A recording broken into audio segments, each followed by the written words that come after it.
Assalamu Walaikum. Hello friends, how are you? Welcome back to my another video.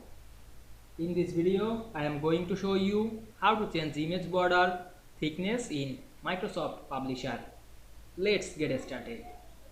Firstly, we have to open a Publisher document.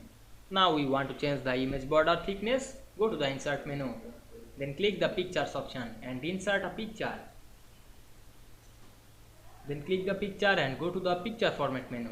Then click picture border option. Choose any color border.